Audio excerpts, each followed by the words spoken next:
Nurses across the country are on strike on account of work conditions which they say will make their sacrifice worth their while. NTV's Charity Mwangi visited a health center and brings us the challenges they face in the execution of their mandate closer home.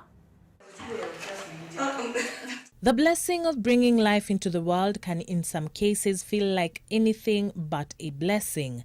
The horror and frustration of the process for some mothers adds to the pain and steals from their joy. Part of the difference is the nursing care they receive.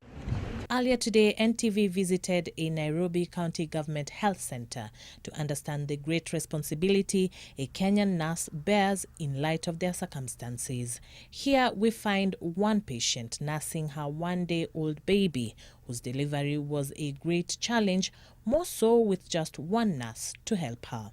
Mtoto amefika na naambiwa nishuke chini nitembee, na so siwezi tembea na mtoto ni kufika amefika. Nikadeliver mtoto. Sasa hakuna mashini. This is her third child and the experience is different from her previous ones. Usiku yote kuna mwenye ako naye. Kama sometimes kudeliver tumbo inakusumbua, kuna mwenye anakushikia mtoto unanyonyesha, unaletewa uji, unaletewa kahawa, chakula mpaka venye utatoka. She acknowledges that the nurses are not to blame, as they have to do with the resources that are available, sentiments that are echoed by this nurse whose identity is withheld for her security. All the patient know is a nurse. A nurse is supposed to provide everything, including food, including linen, including medicine. When you are in the facility and you tell a patient to go and buy drugs, they are telling you you're hiding drugs. She tells us that many are the times that they are forced to dig into their pockets to support patients who are unable to meet the cost of basics which some of the health centers lack. Patients are left in the mercy of the nurse who cannot afford, who cannot even provide, even for herself, but the citizen, they want so much from her. They tell you, sister, hata sijakunywa chai, hata hizi ndawa umenipatia nikakunywe, sijui nitamesa na nini. So you even feel for the patient. You go get your 50 bob, give the patient maybe to go and buy something to eat. The situation gets worse when the patient has to be referred for emergency services.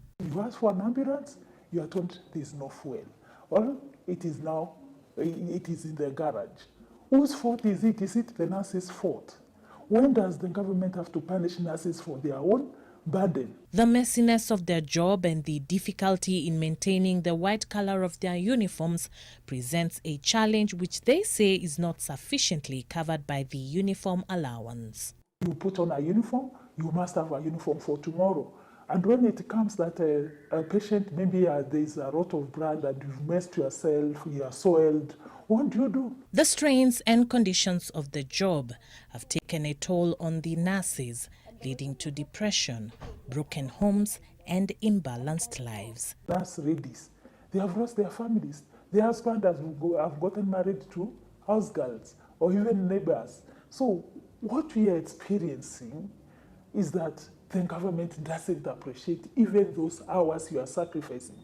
At one point or the other, we are in need of medical services, and if you cannot afford to go to a private hospital, you may be forced to go to a government health center where you will place your life in the hands of a disgruntled nurse whose greatest challenge would be to shelve her personal feelings in order to take care of the patient at hand.